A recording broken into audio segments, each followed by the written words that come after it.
So, in the last few classes, we have been discussing mathematical modeling of linear programming problems. We have done the modeling of variety of problems in our earlier class, and in this, I consider this is the last class where we shall do some more modeling of some advanced problems. So, modeling of some additional problems which we are going to discuss in this class. So this will be the last class on the modeling of problems, modeling of linear programming problems. So let us take the example that a firm can produce three types of clothes, say A, B, and C. Three kinds of clothes, A, B, and C. And to produce these three types of clothes,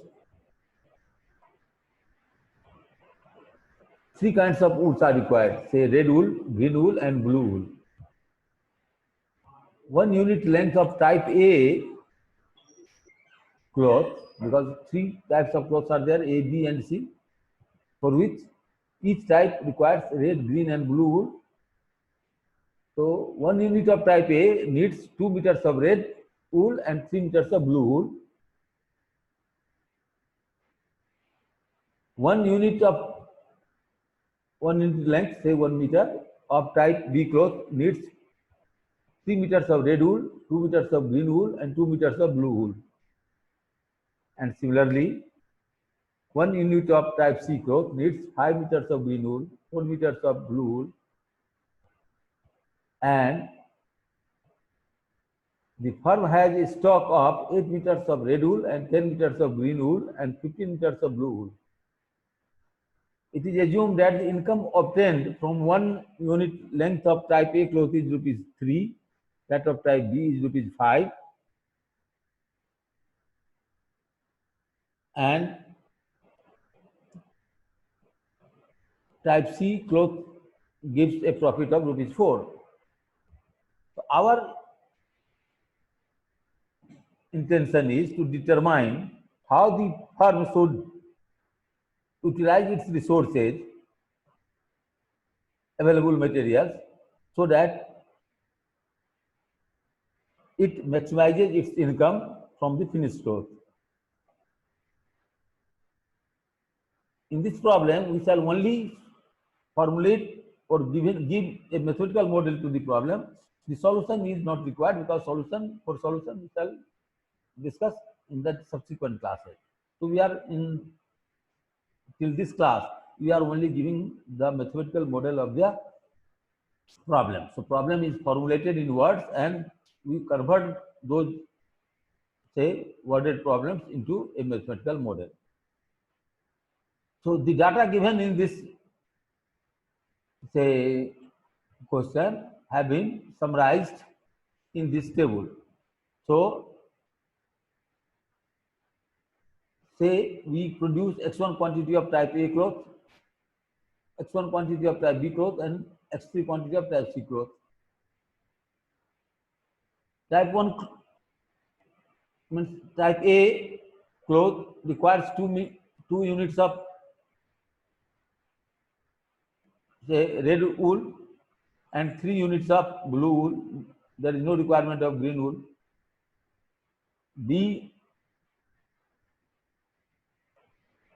Type B cloth requires 3 units of red wool, 2 units of green wool, and 2 units of blue wool. Similarly, type C cloth requires 5 units of green wool and 4 units of blue wool, and it does not require any red wool. Total quantity of wool available in meters, let us say unit is the meter. Red wool is 8 meters, green wool is 10 meters, and blue wool is 15 meters. And income per length of cloth is rupees 3 for type A, rupees 5 for type B, and rupees 4 for type C. So as we have denoted in this table, let x1, x2, and x3 be the quantity of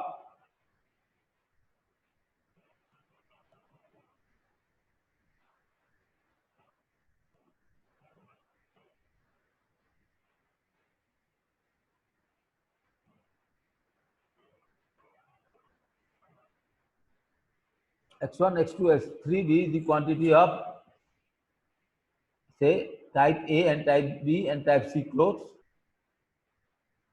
which is being produced. Since 2 meters of red wool are required for each meter of cloth A, it is said that for 2 meters of red wool are required for each unit of red cloth A, and X1 meters of this type of cloth are produced. X1 meters of this cloth are being produced. So 2 X1 meters of red wool will be required for cloth A. Naturally 2 X1. Similarly, cloth B requires 3 X2 meters of red wool, and C does not require any red wool. So the total quantities of red wool for production of type A, B and C will be 2X1 plus 3X2 plus 0 into X3, that is 2X1 plus 3X2. It has to be less than or equal to 8 meters because that is the total quantity available. So you cannot exceed the available quantity. So we write in the next table what 2X1 plus 3X2 plus 0X3, and 2X1 plus 3X2, 0X3 you omit. So 2X1 plus 3X2 should be less than or equal to 8. Similarly, 0x1 plus 2x2 plus 5x3 should be less than or equal to 10. So we can simply write 2x2 plus 5x3 should be less than or equal to 10. 2x2 plus 5x3 less than or equal to 10. 3x1 plus 2x2 plus 4x3 should be less than or equal to 15. Here. 3x1 plus 2x2 plus 4x3 should be less than or equal to 15. And obviously, x1, x2, x3 each one of them has to be either equal to 0 or greater than 0. So this is the non-negativity constraints, non-negativity restrictions. So x1 is greater than or equal to 0, x2 is greater than or equal to 0, x3 is greater than or equal to 0. Now, the contribution of cloth A is rupees 3 per unit, contribution of cloth B is rupees 5, and contribution of cloth C is rupees 4. So you are producing X1, X2 and X3 units of A, B and C. So your income is 3X1 plus 5X2 plus 4X3. And you want to maximize your income. So the objective function Z is equal to 3X1 plus 5X2 plus 4X3. This has to be maximized, and this is the problem of maximization. So the linear programming model will be maximize Z is equal to 3X1 plus 5X2 plus 4X3, subject to the condition that 2X1 plus 3X2 is less than or equal to 8, 2X2 plus 5X3 is less than or equal to 10, 3X1 plus 2X2 plus 4X3 is less than or equal to 15, and all X1, X2, X3 should be separately equal to or greater than 0. This is the mathematical formulation. Any problem to anyone? I hope everything is clear. So we proceed to another problem.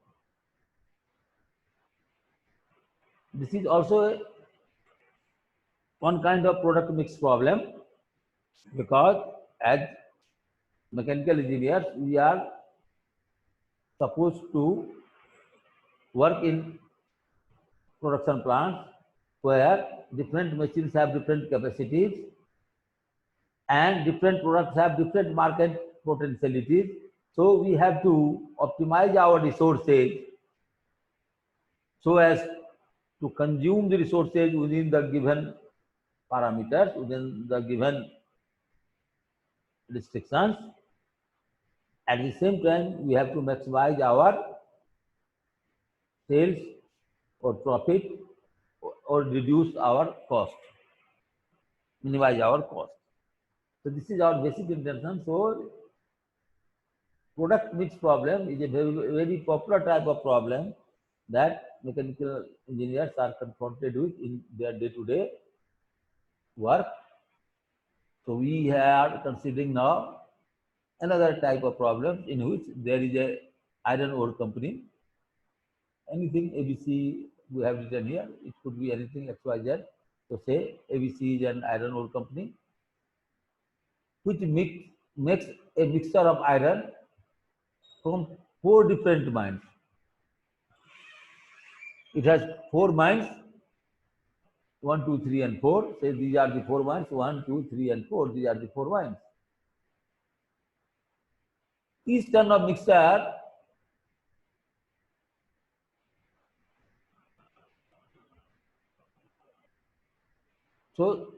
each ton of mixture contains 3 basic elements A, B, C.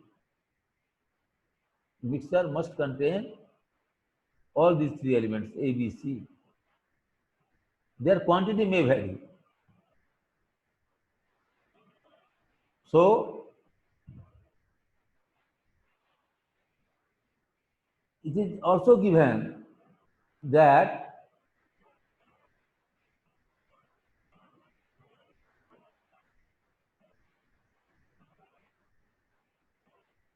the element A must be available in minimum 8 kg quantity in 1 ton of the mixture. Similarly, B could be minimum 150 kg and C could be 40 kg. It does not, so if you, this is the minimum quantity, it does not mean that the quantity cannot be more than 8 kg. Element A should be minimum 8 kg. It does not mean that it cannot exceed 8 kg. Because after all, for 1 ton means 1000 kg, you have to increase the ingredients A, B, and C in a ratio so that you get 1000 kg, because 1000 for 1000 kg you have to increase A, B, or C substantially. So you have 4 different mines, and per ton of ore from these mines contains different quantities of A, B, and C. Say from mine 1, you get 15 kg of element A per ton, 140 kg of element B per ton, and 60 kg of element C per ton. Similarly, from mine 2, you get 5 kg of A, 180 kg of B, and 35 kg of element C. And likewise for third and fourth also the data is given here.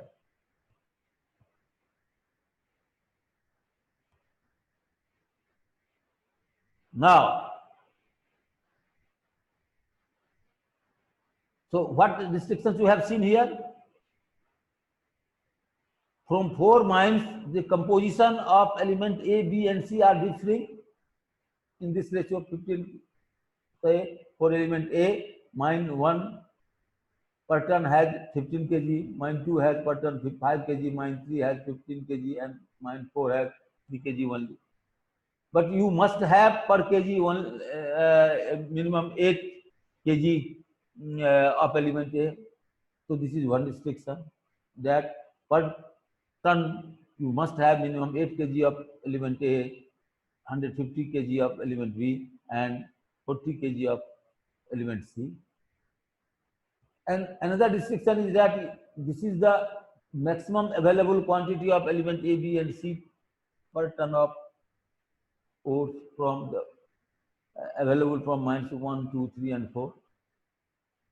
Then there is a cost restriction also, that the ore from each mine has different cost. Rupees 1000 from per ton from mine 1, rupees 600 from mine 2, rupees 800 from mine 3, and rupees 700 from mine 4. Now our problem is how to blend, how to make a mix of the ores received from mines 1, 2, 3, and 4, so that our cost of production is minimized. This is the objective function. I hope you all understand it. So we consider that let x1, x2, x3, and x4 are the fractions of a ton of ore to be taken from mines 1, 2, 3, and 4 respectively. That is, from these are the four mines 1, 2, 3, and 4. So say you take x1 ton of this, x2 ton of this, x3 ton of this, x4 ton of this. These are fractions, of course, less than 1 ton. So all these four combinedly make 1 ton of the mixture. So say x1, x2, x3, x4 are the quantities or the fraction of a ton which are consumed for production of the mixture. So the cost will be 100 x1 because you are using x1 ton from mine 1 and the cost per ton of ore from mine 1 is 1000 rupees per ton. So you will require an investment of 1000 x1. 600 from mine 2, so you are using x2 quantity, so that it will be 600 x2. 800 from mine 3, so 800 x3, and 700 from mine 4, so 700 x4. So your cost becomes 1000 x1 plus 600 x2 plus 800 x3 plus 700 x4.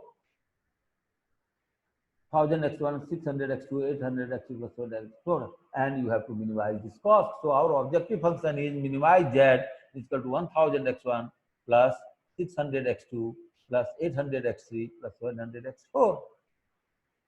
And obviously, because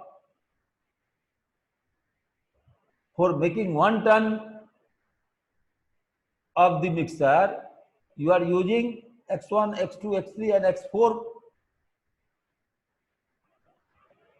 tons of ores from the mines 1, 2, 3, and 4. And all these ores make only 1 ton of mixture. So x1 plus x2, x3 plus x4 will be equal to 1. This is another instruction.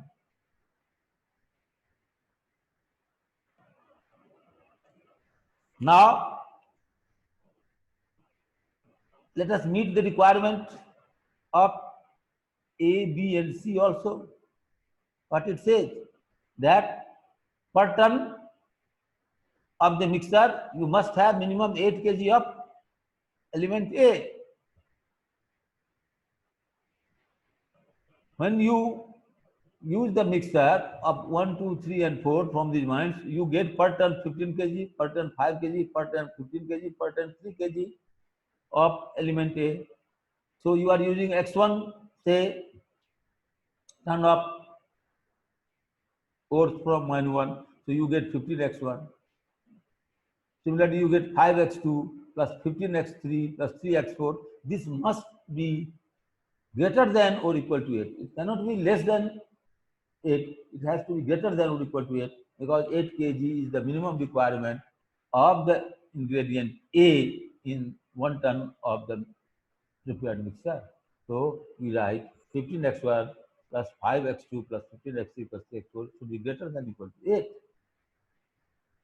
Second condition is 140x1 plus 180x2 plus 100x3 plus 250x4 should be greater than or equal to 150 because 150 kg is the minimum requirement of ingredient B in 1 ton of the mixture what you are going to prepare, and contribution of per ton of ore from mine 1 gives 140 kg of element B, 180 kg of element B from mine 2, 100 kg of element B from mine 3, 250 kg of element B from mine 4. So you get 140 x1 plus 180 x2 plus 100 x3 plus 250 x4 should be greater than equal to 250. This is what we have written. 150. This should be greater than 150. Similarly, 60x1 plus 35x2 plus 30x3 plus 550x4 should be greater than or equal to 40. And x1, x2, x3 should all be individually greater than or equal to 0 because this is the non-negativity constant. So, what is the final form of the mathematical model that we have worked out for the given problem? Minimize z is equal to 1000x1 plus 600x2 plus 800x3 plus 700x4, subject to the condition that x1 plus x2 plus x3 plus x4 is equal to 1. It is not less than or greater than equal to 1. This is exactly 1 because it is for one turn of mixture. So this has to be exactly 1.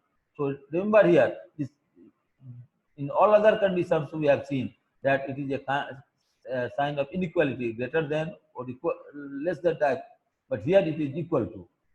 So you also use sometimes equal to sign in the linear programming problem. So here you see that x1 plus x2 plus x3 plus x4, all these combinedly can make exactly one term of mixture. So this is equal to 1. And then for element A, B, C, these are the restrictions. 15x1 plus 5x2 plus 15x3 plus 3x4 greater than or equal to 8.